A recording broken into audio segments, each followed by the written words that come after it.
तो कैसे हैं आप सभी लोग। एक बार फिर से स्वागत है आपका हमारे YouTube channel study with Yogesh में।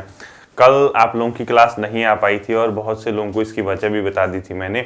तो आज से हम लोग परीक्षा वाणी की एक नई क्लास, क्योंकि प्रमुख व्यक्तित्व वाला जो चैप्टर है काफ़ी लेंदी चैप्टर था, वो हम एंड कर चुके हैं। उसके बाद आज से हम नई क्लास उसकी शुरुआत करने वाले हैं। तो अगर आप वास्तव में पढ़ने वाले छात्र हैं, वास्तव में अगर आप मेहनत कर रहे हैं, तो आपने कितनी चालाकी से एक काम किया होगा। जैसे ही मैंने परीक्षा वाणी के पीछे के चैप्टर करवाए, यानी कुछ चैप्टर करा दिए मैंने, जैसे इसमें प्रमुख व्यक्तित्व वाला करा दिया, संगठन संस्थान संग्रहालय करा दिया, उत्तराखंड में ऊर्जा संसाधन, उद्योग तथा औद्योगिक विकास, प्रमुख नगर तो नहीं कराया शायद, खनिज संपदा वगैरह कुछ चैप्टर करा दिए हैं मैंने इसमें से।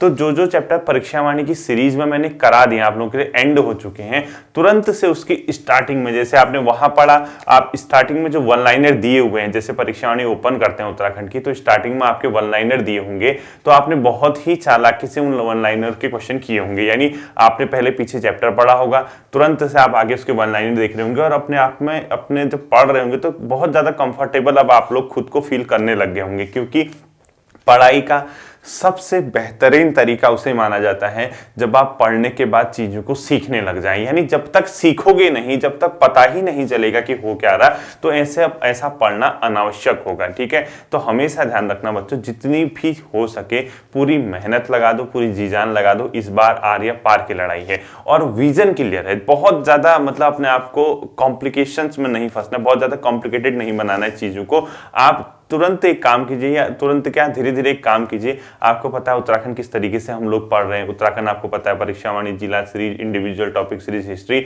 और 2 किताबें आपकी, एक अजय रावत जी की, एक परीक्षा वाणी में साथ में करा ही रहा हूँ। हिंदी का मैंने आपको बता दिया, कल आपकी हिंदी की क्लास आएगी। वीकली एक टॉपिक तैयार रखो, उसको गूगल करो, उसको जो भी किताब उससे कहीं से भी उससे क्वेश्चन गलत नहीं होनी चाहिए, उसके पुराने पेपर में आए क्वेश्चन को देखो, प्रैक्टिस करो। जीएस हम लोग चला ही रहे हैं। तो इस प्रकार से आप जब इस तरीके से आगे बढ़ोगे, आपका चयन निश्चित होगा। ठीक है, तो चैप्टर नंबर 3 निकालिए उत्तराखंड में, मतलब परीक्षा वाणी में। आज एक नया चैप्टर आज से शुरू होगा, चैप्टर नंबर 3, उत्तराखंड एक ऐतिहासिक अध्ययन, यानी एक हिस्टोरिकल स्टडी ऑफ उत्तराखंड, जो परीक्षा वाणी की दृष्टि से दिया गया है। कई चीजें कई बच्चों को ऑलरेडी पता होंगी, मैं सिर्फ इतना आपको बताऊंगा कि इसमें क्या क्या चीजें इंपॉर्टेंट। अब कई लोग फिर कह रहे होंगे ऐसे तो किताब कौन ना पढ़ा दे, बताइए आगे आके किताब तो हम भी पढ़े देंगे, कुछ नया कीजिए। सर कुछ नया नहीं करूंगा बच्चों, पहले कहा था कि परीक्षा वाणी बेसिक किताब है, परीक्षा वाणी को परीक्षा वाणी की तरह ही पढ़ाऊंगा। जब नया करने की बारी आती तब तो आप गायब हो जाएंगे, आप पढ़ेंगे नहीं। मुझे पता है आपको भागने की होती है और आप उतना डीप स्टडी कर ही नहीं पाते हैं, तो वो जब नया करने का समय आएगा वो हो जाएगा। फिलहाल जो चीजें मैं आपको करा रहा हूं उस पर आप लोगों को ध्यान देना है। ठीक है, देखिए पहले क्या दिया है इसने, प्रागैतिहासिक काल। प्रागैतिहासिक काल का मतलब एक ऐसा टाइम पीरियड जिसमें बहुत ज्यादा साक्ष्य नहीं थे, यानी बहुत ज्यादा प्रमाण नहीं थे, बहुत ज्यादा प्रूफ नहीं है हम लोगों के पास उस हिस्टोरिकल टाइम पीरियड के। तो कुछ प्रमुख स्थलों के बारे में दिया हुआ है, जैसे आपको इसमें गुफा वगैरह, शैल चित्र, पत्थरों में जो चित्र बनाए गए हैं, कंकाल वगैरह मिले हैं, मृद भांड मिट्टी के बर्तन मिले हुए हैं, धातु उपकरण, बहुत से ज्यादा जो धातु वगैरह है उसके उपकरण मिले हैं, मतलब। ठीक है, तो हमें यहां से क्या करना है, प्रागैतिहासिक काल से आपको क्या क्या क्वेश्चन आ सकते हैं, वो सबसे इंपॉर्टेंट चीज है। ठीक, पहली चीज, इनमें से उत्तराखंड में कौन सा एक प्रागैतिहासिक स्थल है? पहला क्वेश्चन, ऑप्शन लाखों गुफा दिया है नीचे, देखिए होगा। दूसरा ग्वारख्या गुफा जरूर होगा। तीसरा किमनी गांव जरूर होगा। चौथा मलारी गांव जरूर होगा। फिर लुएथाप, हुडली, पेटसाल, फलसीमा, रामगंगा घाटी, बनकोट और गढ़वाल में जो भी स्थल हैं, ये सब के सब उत्तराखंड के प्रागैतिहासिक स्थल हैं। यानी पहला और सबसे इंपॉर्टेंट क्वेश्चन, इनमें से कौन सा एक उत्तराखंड का प्रागैतिहासिक, ठीक है, स्थल है? यानी प्रागैतिहासिक स्थल कौन से हैं, यानी ये जगह कौन सी है, ये प्रागैतिहासिक स्थल, ये आपको पहली चीज पता होनी चाहिए। तुरंत से क्या कीजिए, प्रागैतिहासिक स्थलों के हम प्रमुख लिख लीजिए। जैसे आपने क्या लिखा, लाखोटिया लिख दिया, मतलब सिर्फ ये पता होना चाहिए आपको कि हाँ बच्चों ये प्रागैतिहासिक स्थल है। ठीक है, दूसरा आप लोगों ने तुरंत ग्वारख्या गुफा लिख दिया, ग्वारख्या गुफा इस टाइप से। तीसरा आप लोगों ने क्या लिख दिया, किमनी गांव। अब मैं एक एक करके नहीं लिखूंगा, जितने इसने दिए हैं वो लिख लीजिए। यानी ये प्रागैतिहासिक स्थल है उत्तराखंड के, लाखोटियार, ग्वारख्या, किमनी गांव, और उसके अलावा दे रखा है मलारी गांव।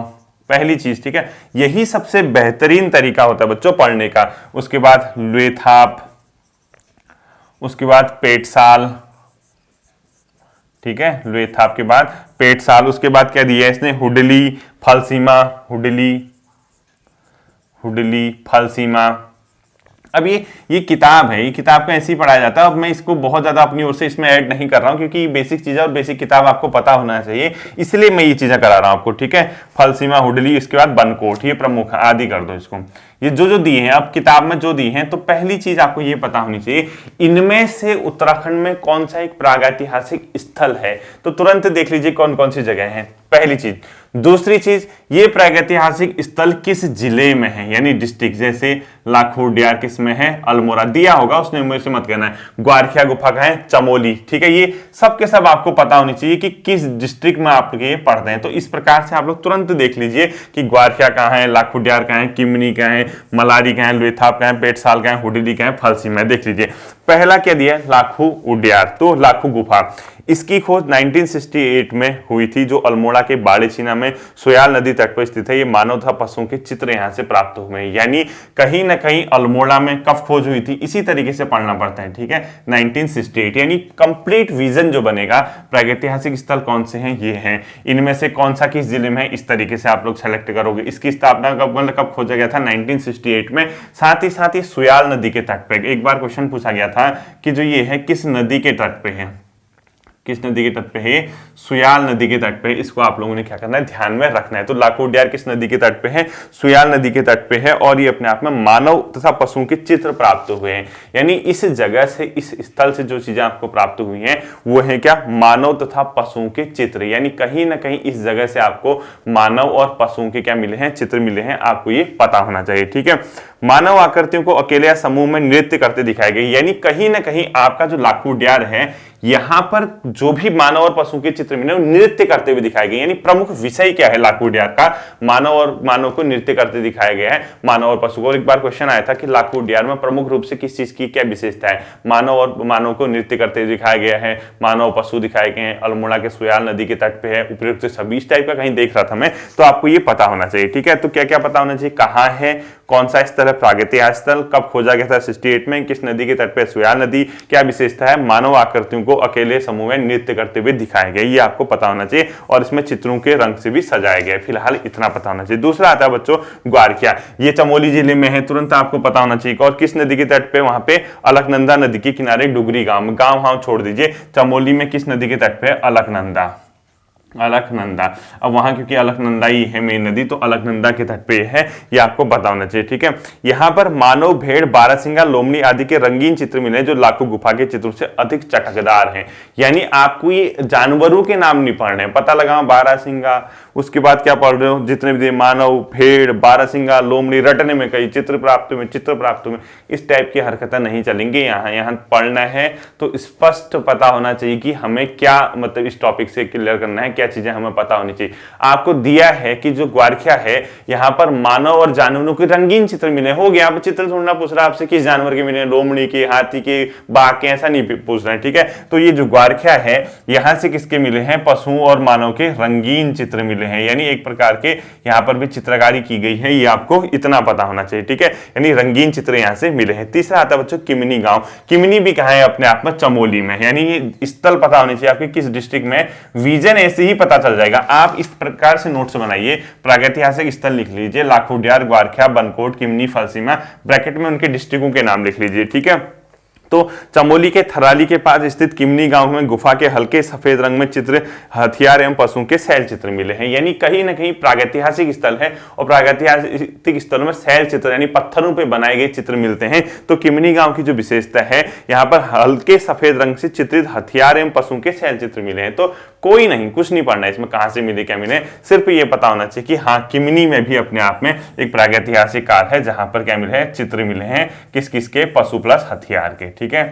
पशु प्लस हथियार, अब पता लगा हो, कलर याद करने में लगे हो, हथियार कोई भरोसा नहीं रहता ना आप लोगों का, पशु प्लस हथियार। अब अगला आता है आपका किमनी के बाद मलारी गांव, मलारी भी कहाँ है, अपने आप में चमोली में, ठीक है। ये रहा मलारी, देखिए ये भी कहाँ है, चमोली में। बहुत स्पष्ट विजन होना चाहिए पढ़ाई करने का। चमोली जिले में सुदूर तिब्बत सीमा से सटे मलारी गांव में गढ़वाल विश्वविद्यालय के शोधकर्ता ने सन 2002 में हजारों वर्ष पुराना नरकंकाल, मिट्टी के बर्तन, जानवरों के अंग और 5.2 किलो का एक सोने का मुखावरण आदि अवशेष मिले। विद्वानों के अनुसार यह नरकंकाल और मिट्टी के बर्तन ईसा से 2000 वर्ष से 6वीं शताब्दी ईसा पूर्व तक के हैं और बर्तन पाकिस्तान की स्वाद घाटी के शिल्प के समान है। यानी आपको यहां से जो पढ़ना है, मलारी कहाँ है, चमोली में है। और ये क्यों फेमस है, यहाँ पर अपने आप में क्या चीजें मिली हैं ये पता होना चाहिए। नरकंकाल, मिट्टी के बर्तन और जानवरों के अंग मिले हैं। तो ओवरऑल कभी भी इस प्रकार के क्वेश्चन नहीं पूछेगा कि ये पर्टिकुलर चीज है कहां से, क्योंकि है प्रागैतिहासिक स्थल। तो प्रागैतिहासिक स्थल होने का ये मतलब है यहाँ नरकंकाल भी मिलेंगे, पशुओं के चित्र मिलेंगे, गुफा मिलेंगी, मानव चित्र मिलेंगे, पत्थरों में चित्र मिलेंगे, वो कॉमन चीज है। ठीक है, अब विशेषता जो विशेषकर दिया है, जो क्योंकि ब्लैक पेन से लिखा है, तो 5.2 किलो का एक सोने का मुखावरण मिला है, मुख का आवरण मिला है। तो ये पता होना चाहिए आपको कि इनमें से किस प्रागैतिहासिक काल में सन 2002 में जब विश्वविद्यालय ने खोज की थी, गढ़वाल विश्वविद्यालय के शोधकर्ताओं ने,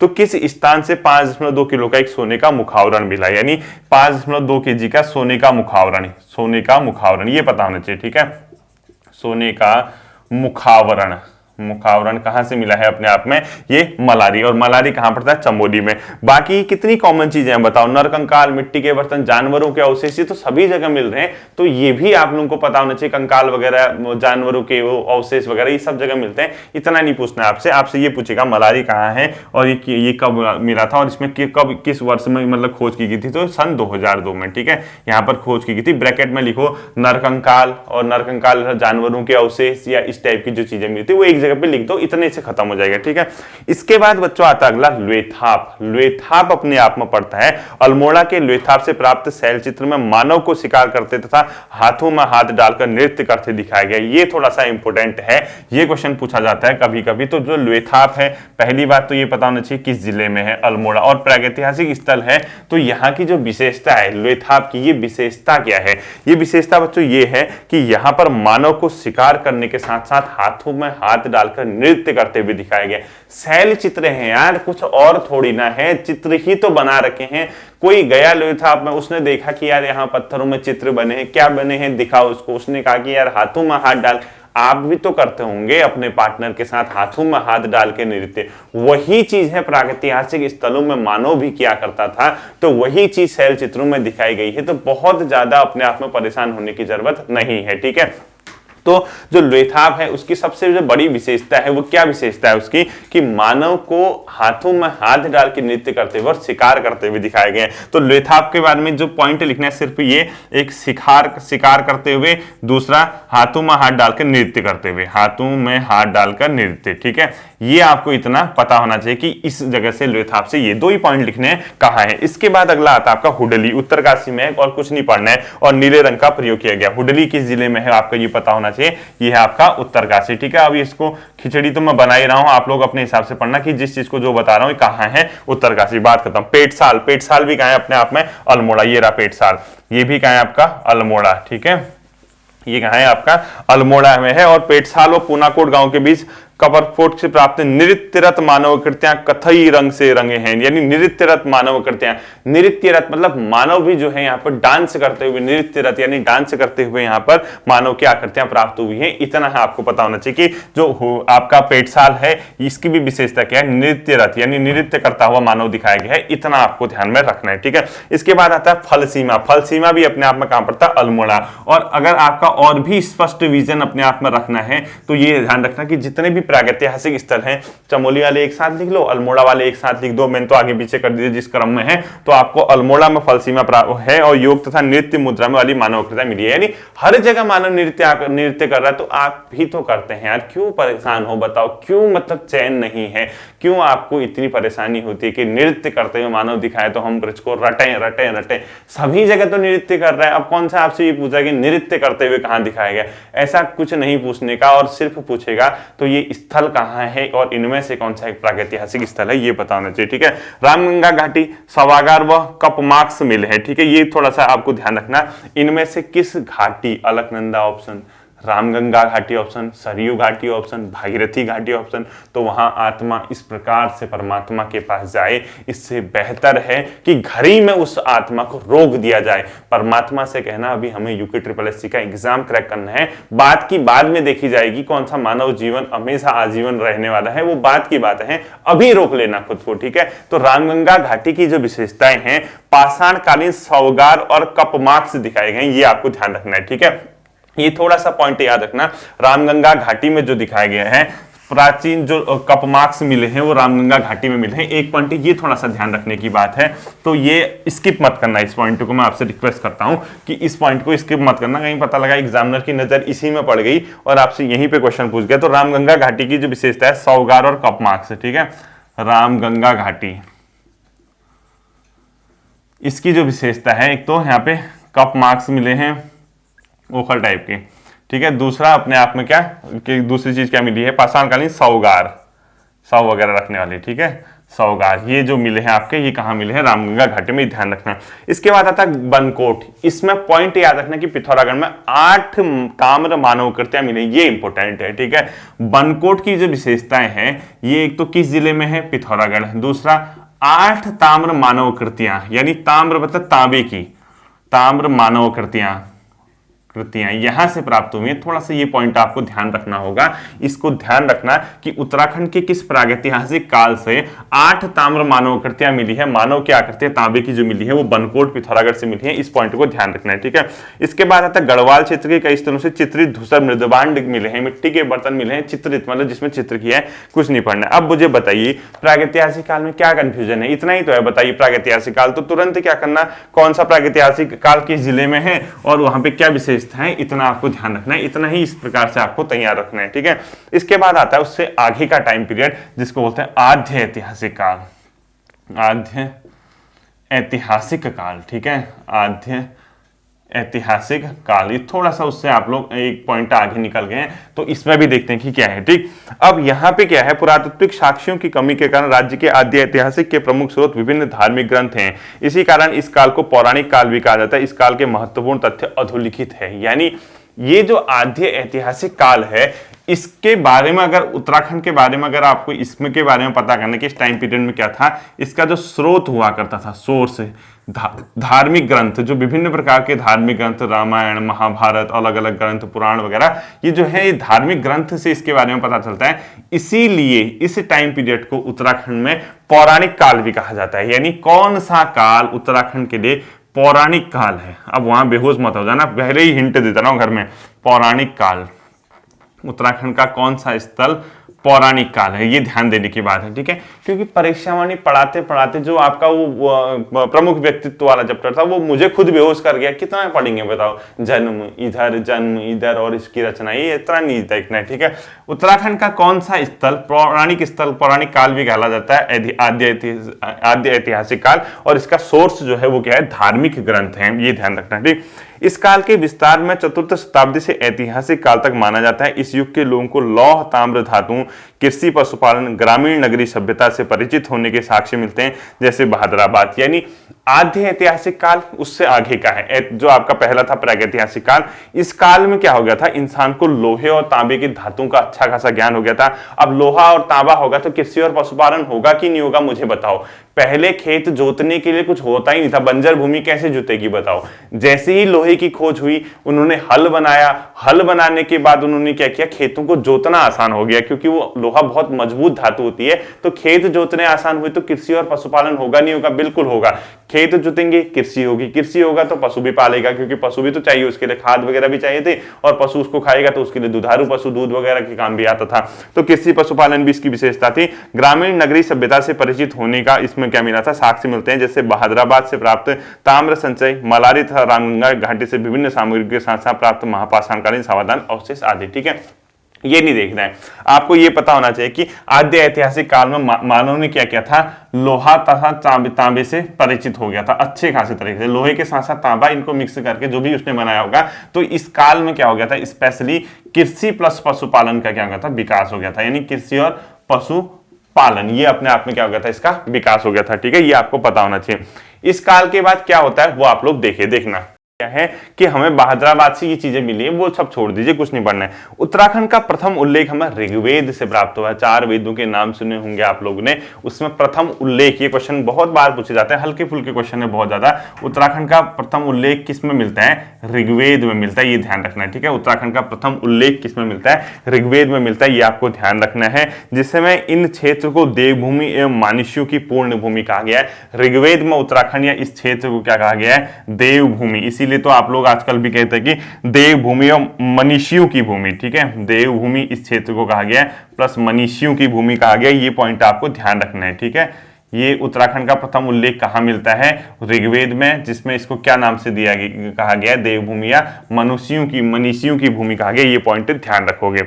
वेदों के अलावा इसका उल्लेख उपनिषद वगैरह, ये हिस्ट्री में पढ़ाऊंगा आपको, थोड़ा सा कॉम्प्लिकेटेड लग रहा होगा नए बच्चों को जो साइंस बैकग्राउंड वगैरह से, इतिहास पढ़ाऊंगा आपको अच्छे से, ठीक। इसका उल्लेख उपनिषद, ब्राह्मण ग्रंथ, पुराण, रामायण, महाभारत आदि धार्मिक ग्रंथों से भी प्राप्त होता है। इन ग्रंथों में इस क्षेत्र को पूर्ण भूमि, ऋषि भूमि और पवित्र क्षेत्र कहा गया है। यानी जो देवभूमि का इलाका है, इसको, ये तो कॉमन सेंस है ना, ये तो कोई रटने वाली चीज है ही नहीं। इस क्षेत्र को ये सब कहा गया है तो कहा गया है, ये तो आपको भी पता ही है, तो इसको रटने में मत लगे रहना, ठीक है। अगला देखिए, ऐतरेय ब्राह्मण में यहाँ उत्तर कुरु का निवास होने के कारण इस क्षेत्र को उत्तर कुरु शब्द का प्रयोग किया गया है, ठीक है। किसमें उत्तराखंड के लिए उत्तर कुरु शब्द मिला है? ऐतरेय ब्राह्मण, ये याद रखना है, ठीक। ऐतरेय ब्राह्मण, ये ग्रंथ वगैरह होते हैं बच्चों, इसमें परेशान होने की जरूरत नहीं है। ऐतरेय ब्राह्मण में इस क्षेत्र को उत्तर कुरु शब्द कहा गया। ये क्वेश्चन आते हैं पेपर में कि उत्तराखंड के लिए कहां, किस जगह पे उत्तर कुरु शब्द प्राप्त हुआ है? ऐतरेय ब्राह्मण, ऋग्वेद, उपनिषद, इस टाइप के क्वेश्चन आते हैं, तो उत्तर कुरु इसको कहा गया है अपने आप में, ऐतरेय ब्राह्मण में, ये ध्यान रखना। स्कंद पुराण में 5 हिमालयी खंडों, नेपाल, मानसखंड, केदारखंड, जालंधर एवं कश्मीर का उल्लेख है, जिसमें से 2 खंड मानसखंड और केदारखंड का संबंध वर्तमान उत्तराखंड से है। यानी ध्यान रखना, जो आपका स्कंद पुराण है उसी में इस क्षेत्र के लिए केदारखंड और मानसखंड शब्द का यूज हुआ है। ये पॉइंट मोस्ट इंपोर्टेंट है, तो ये ध्यान रखना, स्कंद पुराण में इस क्षेत्र के लिए 2 शब्द यूज हुए हैं, केदारखंड और मानसखंड, ठीक है। ये पॉइंट मोस्ट इंपोर्टेंट कर देना, ये पेपर में आता है आपका कि उत्तराखंड के लिए जो अपने आप में केदारखंड और मानसखंड शब्द यूज हुआ है वो किस पुराण में हुआ है? मत्स्य पुराण, स्कंद पुराण, इस टाइप से क्वेश्चन आता है। तो स्कंद पुराण में यहाँ का क्षेत्र केदारखंड और मानसखंड कहलाया था। केदारखंड गढ़वाल का क्षेत्र था, जबकि मानसखंड कुमाऊं का क्षेत्र था, ये ध्यान रखना, ठीक है। उपरोक्त पुराण में माया क्षेत्र से हिमालय तक के विस्तृत क्षेत्र को केदारखंड व नंदा देवी पर्वत से कालागिरी तक के क्षेत्र को मानसखंड, वर्तमान कुमाऊं मतलब, ठीक है। तो मैंने आपको बता दिया, जो केदारखंड का इलाका है वो गढ़वाल का इलाका था, किसमें? स्कंद पुराण में, और मानसखंड का जो इलाका था वो वर्तमान कुमाऊं का इलाका हुआ करता था, ये ध्यान में रखना। और ये किस में कहा गया है आपको ये पता होना चाहिए। और माया क्षेत्र किसके लिए यूज हुआ है? शब्द हरिद्वार के लिए, ठीक है। ये माया क्षेत्र किसके लिए यूज हुआ है? शब्द हरिद्वार के लिए, माया क्षेत्र शब्द हरिद्वार के लिए अपने आप में क्या किया गया? प्रयोग किया गया है, ठीक। इसके बाद देखिए, आदि ऐतिहासिक काल में जो अगला इसमें फैक्ट दिया हुआ है वो क्या दिया है? नंदा देवी पर्वत तक इन दोनों खंडों के विभाजन रेखा स्थित है। यानी जो नंदा देवी पर्वत है उसमें स्कंद पुराण में बताया गया कि जो कुमाऊं और गढ़वाल का, यानी केदारखंड और मानसखंड जो सेपरेट होते हैं वो कहां से होते हैं? नंदा देवी पर्वत। अब ये खाली पढ़ने की चीज है, रटने की चीज नहीं है, ठीक है। और एग्जाम में ऐसा नहीं आता कि किसको मतलब उसका डिवीजन माना गया। पुराणों में मानसखंड और केदारखंड के संयुक्त क्षेत्र को उत्तरखंड, ब्रह्मपुर, खसदेश आदि नामों से संबोधित किया गया। यानी आपका जो उत्तराखंड का इलाका है इसके लिए कुछ शब्द और भी यूज हुए हैं, जैसे उत्तरखंड। सिर्फ ये याद रखना कि इनका यूज कहां कहां पे किया गया। ब्रह्मपुर भी कहा गया है, ब्रह्मपुर, और तीसरा खसदेश। अब आप कहोगे सर एक चीज बताओ, इससे क्वेश्चन क्या पूछेगा फिर एग्जाम में? हम तो चलो रट दे रहे हैं, हम नोट भी कर लेंगे, लेकिन क्वेश्चन क्या पूछेगा बच्चों? क्वेश्चन ये पूछेगा, इनमें से पुराणों में कौन सा शब्द उत्तराखंड के लिए यूज नहीं हुआ है? उत्तराखंड, ब्रह्मपुर, खसदेश, और एक ये दे देगा अपने आप में क्या? देवभूमि, कुछ इस टाइप का दे देगा। तो पुराण में ये शब्द यूज हुए हैं, खसदेश, ब्रह्मपुर, ये उत्तराखंड, और अपने आप में स्कंद पुराण में केदारखंड, मानसखंड, ये सब के सब पुराण में यूज हुए हैं, ठीक है। लिखा हुआ है कि इसने पुराणों में ये शब्दों का यूज किया गया है। उत्तराखंड, ब्रह्मपुर, खसदेश, इसके अलावा अपने आप में केदारखंड, मानसखंड, ये सब किसमें यूज हुआ है? पुराणों में। बौद्ध साहित्य के पाली भाषा वाले ग्रंथ में उत्तराखंड क्षेत्र के लिए हिमवंत शब्द का प्रयोग किया गया, जो कि मोस्ट इंपोर्टेंट है। उत्तराखंड के लिए हिमवंत शब्द कहां प्रयोग किया गया है? बौद्ध साहित्य में। मोस्ट इंपोर्टेंट कर देना, उत्तराखंड के लिए हिमवंत शब्द का प्रयोग किस स्थान पे हुआ है? बौद्ध साहित्य में हुआ है। ये पॉइंट आपको ध्यान में रखना होगा, ठीक है। हिमवंत शब्द कहां प्रयोग किया गया इसके लिए? हिमवंत बौद्ध साहित्य में। उत्तराखंड के लिए बौद्ध साहित्य में कौन सा शब्द यूज किया गया है? हिमवंत किया गया। बौद्ध साहित्य के पाली भाषा में वो, ठीक है। हिमवंत यानी जो पाली भाषा, हिमवंत है वो पाली भाषा का मतलब है, इसके पाली भाषा में इसको हिमवंत, ये पता करना।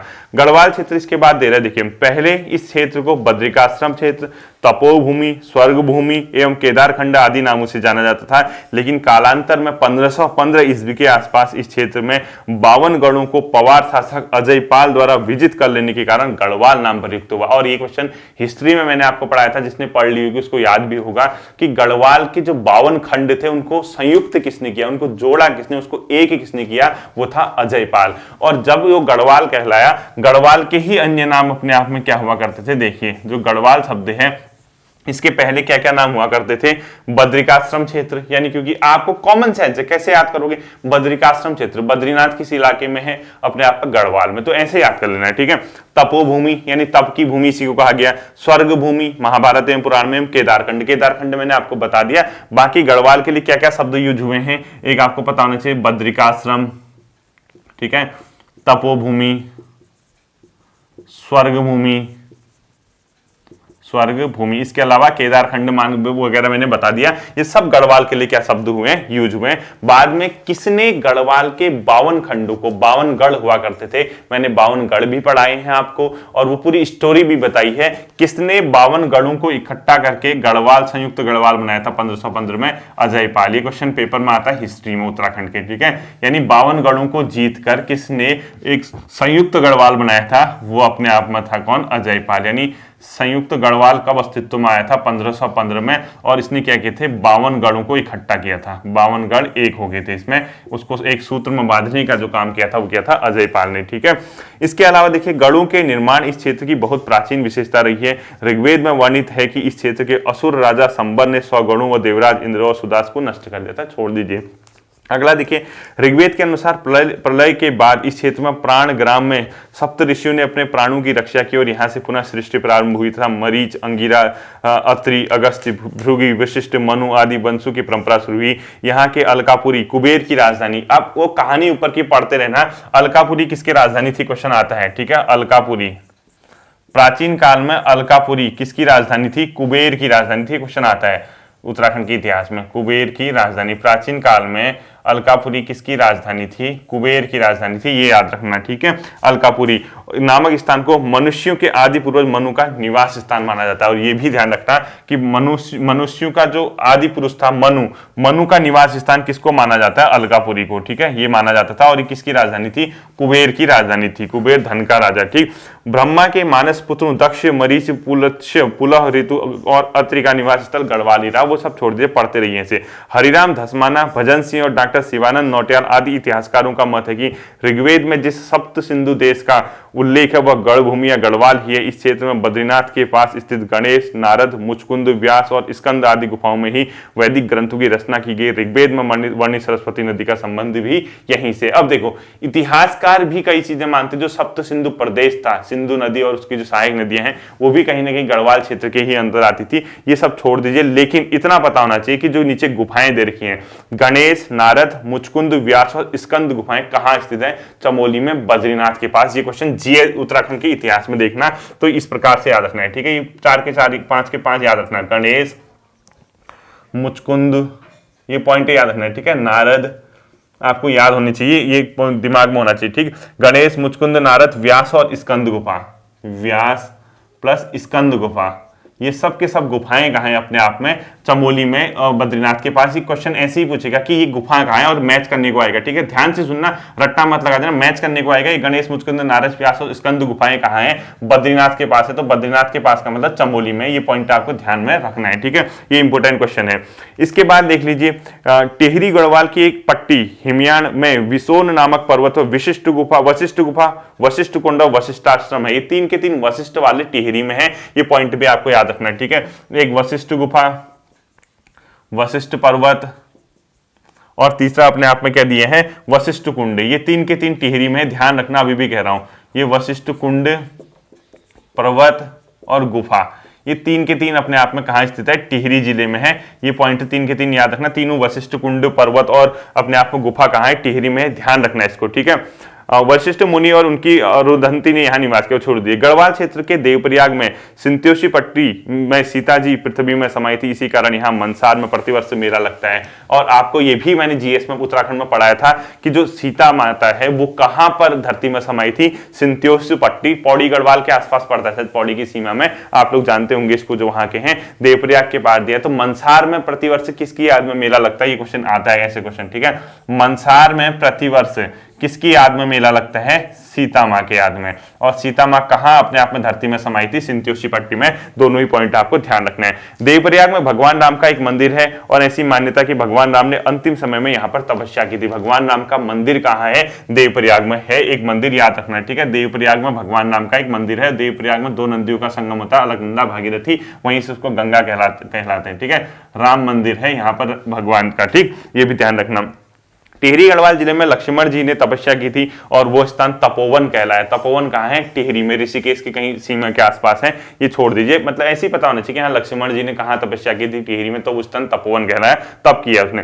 रामायण कालीन बाणासुर का भी राज्य इसी गढ़वाल क्षेत्र में था और इसकी राजधानी ज्योतिषपुर या जोशीमठ थी। मोस्ट इंपोर्टेंट है, ये क्वेश्चन आता है कि बाणासुर की राजधानी कहाँ थी? रामायण कालीन जो बाणासुर था उसकी राजधानी कहाँ थी? ये मोस्ट इंपोर्टेंट है, ठीक है। बाणासुर की राजधानी थी अपने आप में ज्योतिर्मठ, यानी ज्योतिषपुर या जोशीमठ कहते हैं उसको। ये मोस्ट इंपोर्टेंट क्वेश्चन है, हिट वो कर देना उसको, ठीक है। जोशीमठ या ज्योतिषपुर थी इसकी राजधानी, ये ध्यान रखना। महाभारत के वन पर्वों में हरिद्वार से केदारनाथ भृगुतुंग तक के यात्रा में पड़ने वाले स्थानों का वर्णन मिलता है। इस पर्व के बद्रीनाथ की भी चर्चा की गई है। इसी पर्व में लोमस ऋषि के साथ पांडवों के इस क्षेत्र में आने का उल्लेख है। मान्यता है कि कुंती व द्रौपदी सहित पांडव सहित यहाँ स्वर्गलोक को गए थे, ठीक है। ये कहानी है, कहानी की तरफ पढ़ लेना, एग्जाम की दृष्टि से उतना इंपॉर्टेंट नहीं है, ठीक है। केदारनाथ को भृगुतुंग भी कहा गया, एक पॉइंट ये याद रखना, केदारनाथ के ब्रैकेट में भृगुतुंग लिखा है, कोई भरोसा नहीं कि वो क्वेश्चन किस हिसाब से पूछे, कौन सा स्थान भी पूछ सकता है, मैच करने को पूछता है। केदारनाथ ब्रैकेट में भृगुतुंग गई, ठीक है, ये ध्यान रखना, ये पॉइंट है आपको याद रखना कि केदारनाथ के ब्रैकेट में भृगुतुंग लिखना है। महाभारत के वन पर्व के अनुसार उस समय इस क्षेत्र में पुलिंद एवं किरात जातियों के आधिपत्य था। पुलिंद राजा सुबाहु की राजधानी श्रीनगर थी। इसने पांडवों की ओर से युद्ध में भाग लिया था। ये क्वेश्चन भी पूछा जाता है, पुलिंद राजा सुबाहु की राजधानी कहाँ थी? श्रीनगर में थी, ठीक है। ये पॉइंट में आपको ध्यान रखना है कि पुलिंद राजा सुबाहु की राजधानी कहाँ पर थी? श्रीनगर में थी। पुलिंद राजा सुबाहु की राजधानी पढ़ लेना, इंपोर्टेंट है। पुलिंद राजा सुबाहु की राजधानी अपने आप में श्रीनगर में थी, ठीक है। सुबाहु की राजधानी कहाँ लिखोगे? सुबाहु की राजधानी श्रीनगर में। पुलिंद राजा सुबाहु की राजधानी श्रीनगर में थी, ये याद रखना, ठीक है। पुलिंद या कुलिंद भी कहते हैं उसको। सुबाहु के बाद विराट का उल्लेख है, जिसकी राजधानी जौनसार के पास विराटगढ़ी थी। इसी की पुत्री से अभिमन्यु का विवाह हुआ था, ठीक है। ये सब छोड़ दीजिए, ऐसे ही पढ़ लेना। विराट की राजधानी विराटगढ़ी थी, इस प्रकार से कोई एग्जाम की दृष्टि से उतना इंपोर्टेंट नहीं है। प्राचीन काल में इस क्षेत्र में बद्रिकाश्रम और कण्वाश्रम नामक दो प्रसिद्ध विद्यापीठ थे।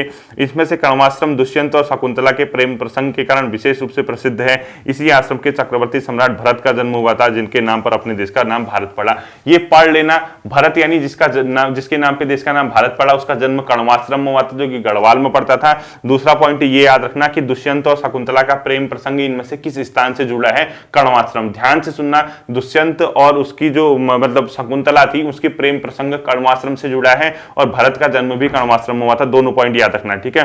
महाकवि कालिदास ने अपने महाकाव्य अभिज्ञान शाकुंतलम, ये तो पता ही होगा अभिज्ञान शाकुंतलम किसकी है? महाकवि कालिदास की। ये तो जीएस का क्वेश्चन है, नॉर्मल चीज है, की रचना मालिनी नदी के तट पर स्थित इसी कण्वाश्रम में की थी। देखिए कण्वाश्रम जो गढ़वाल में माना जाता था पहले के टाइम पे, दुष्यंत और शकुंतला का प्रेम प्रसंग वहीं से जुड़ा, ये पॉइंट याद रखना। साथ ही साथ भरत का जन्म कण्वाश्रम हुआ। कालिदास ने अपनी जो अभिज्ञान शाकुंतलम है उसकी रचना यहीं की। और अब जो कण्वाश्रम है किस नदी के तट पे है? मालिनी नदी के तट पर। ये पॉइंट भी याद रखना है कि कण्वाश्रम किस नदी के तट पे है? मालिनी, ठीक है।